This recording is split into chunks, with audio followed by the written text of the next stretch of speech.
નમસ્કાર દર્શક મિત્રો, હું છું દર્શના જોશી. તમે જોઈ રહ્યા છો લોક સામના ન્યૂઝ. તો જોઈએ આજના સમાચાર. બોટાદથી અમારા રિપોર્ટર વિપુલ લોહાર સાથે.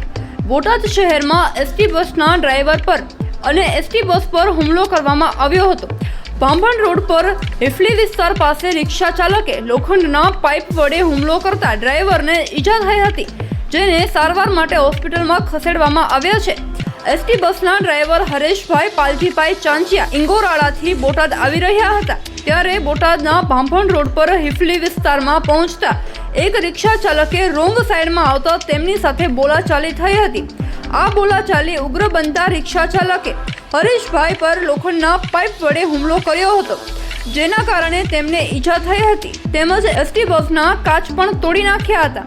થોડી વાર આ વિસ્તારમાં તંગદિલી જેવું વાતાવરણ ઊભું થઈ ગયું હતું, જ્યારે ઈજાગ્રસ્ત ડ્રાઈવરને તાત્કાલિક બોટાદની સરકારી હોસ્પિટલમાં સારવાર અર્થે ખસેડવામાં આવ્યા હતા.